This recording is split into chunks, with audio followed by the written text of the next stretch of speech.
Hi, I'm Antonio, and welcome to BrickBits. Today, we'll be reviewing and rating the 2004 LEGO Star Wars Mos Eisley Cantina.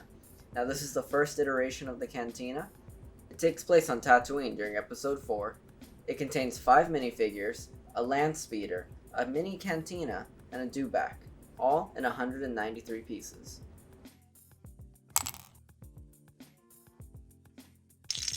Now this set is actually a more recent addition to my collection. I got it for about half the price that they usually go for, and I just couldn't resist. I was drawn to the minifigures because they're pretty special, and I'll get more into those later. And also, I really like the color of this Landspeeder. Now this set was actually released in 2 different versions. As far as I can tell, they're the exact same set, with the exception of the packaging. One of the boxes came with blue printing, and the other box was black with original trilogy branding. Other than that, it had the same set number, same pieces, same everything, so I don't really think there's a difference. So let's kick off this review with the X-34 Landspeeder. I actually really like the color combination here. I think the dark red and the sand red complement each other well. Sand red is actually a pretty rare color, and the shades of gray with the black seats really give it some contrast. This design is definitely a step up from the previous one from 1999. And we've pretty much seen the same design for about 20 years now. Now you might have noticed that one of the engines is light gray, and this isn't a mistake. It's because the Landspeeder in the movie actually was missing a cowl on one of its engines. I think this little detail here really adds a lot to the set. This Landspeeder also has a secret compartment in the back that you can use to store the lightsaber or the binoculars when you're not using them. And this is really a step up from the last one, because in the last one there wasn't even a place to store the lightsaber, and as a kid I always thought that was really frustrating.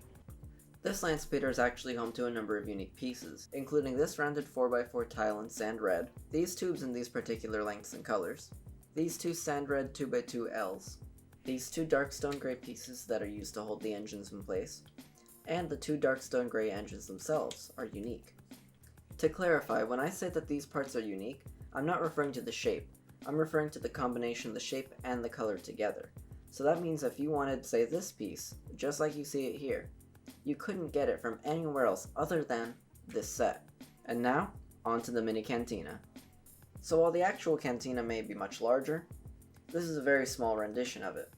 The Cantina contains a small compartment for Han's gun. It also opens and closes, and I actually like this archway a lot. While this Cantina is admittedly very small, I think the design is very straight to the point. While I understand that many people are upset with how small this Cantina is, I don't believe this Cantina is really intended to give us a real Cantina per se. Honestly, I think most people have it wrong when it comes to this set. The point isn't to give you a larger Cantina with singing aliens and a whole bar. The point is to convey a scene, particularly the main scene that occurs here in the first movie. This is where Luke and Obi Wan go to catch a ride when they meet Han Solo, who first has a confrontation with Greedo. The back of the Cantina isn't particularly exciting, but I do really like this doorway. And actually, fun fact, this archway piece here can only be found in 2 sets. On to the Dewback. This Dewback doesn't really look much like the ones in the film, especially when compared to the modern versions we have today. The new ones are much shorter and picture accurate, although I don't really think they're as much fun, seeing as you can't really articulate them like you can this one. In this one you can articulate the tail, the legs, although not independently, and the head. Speaking of the head, it's actually completely unique to this set. It was never released in any other sets, and it wasn't released in any other colors either. The rest of him is pretty much just reused dinosaur parts, although his body parts are unique because they weren't previously offered in sand green like you see here. The eye is actually large enough to connect the stud, and while you might not really want to do that, it does contribute to the look and feel of it being a Lego piece. On his back he's got 2 little backpacks and a space for the sand trooper to sit. And now, onto the minifigures. Let's start with the Sand Trooper. The Sand Trooper has got pretty generic unprinted legs, a standard old Stormtrooper torso with back printing, although you can't actually see the printing because of his backpack. He's got a blank yellow head underneath and an old Stormtrooper helmet. Most notably, he's got an orange pauldron. And for Sand Troopers, this indicates he's squad leader. He's got a specialized staff which is supposed to be electric to control the Dewback, and I find the use of lightsabers on the backpack pretty creative. Technically, this figure is unique to the set, although he doesn't contain any exclusive parts. Next up, we have Obi Wan. He's got yellow skin, beige legs with brown hips, a beige torso with robe printing, a bearded face, and a light bluish-gray hairpiece.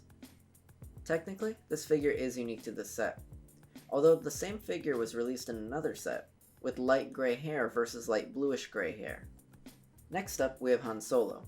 He's got dark blue printed legs, a black printed torso with beige arms, a fairly simplistic yellow-skinned face, and the same hairpiece we saw in Obi Wan but in brown.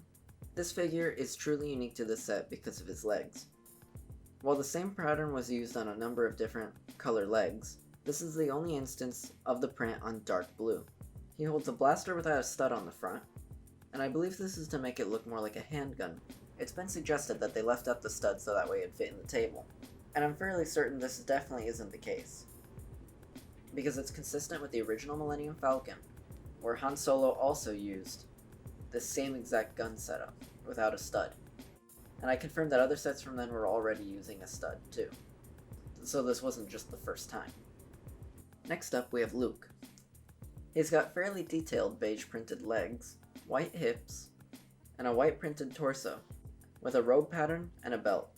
He's of course also got yellow skin, and a somewhat serious face print. He shares the same hairpiece as the others, but this time in beige, and he holds an old blue lightsaber with a chrome hilt. And lastly, we have Greedo. He's got sky blue legs, brown hips, and a very intricately printed torso that's meant to look like a jacket. His arms are also blue, he's got dark turquoise skin, he's got a surprisingly detailed head mold, and if that wasn't enough, it's also printed. This figure is truly unique to this set. Every single component to him is unique.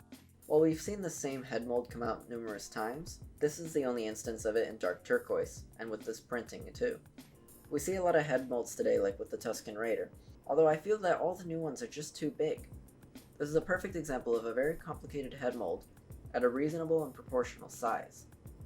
The instructions aren't particularly notable, and they're very typical for a set of the time. And now, on to the BitScore. First up, we have value. This set originally retailed for $30. It contains 193 pieces, and that brings the price per piece to 16 cents, or 22 cents today if you account for inflation. This set has a minifigure to piece ratio of 1 to 39. That means there's one minifigure for every 39 pieces. This brings the total value score to 6 out of 8. On to collectability. The set isn't a special edition, it is licensed, and it does contain truly exclusive figures. This set isn't particularly rare since it was available at retail, so for collectability, I give it a 4 out of 8. On to buildability. The instructions lack a step-by-step parts list. This means it can get easy to miss pieces between steps. Luckily, the set avoids stickers in favor of prints. It's not particularly good for 2 to build, and it doesn't really require any additional building aids. This set lacks any real flaws in its design, so for buildability, I give it a 6 out of 8.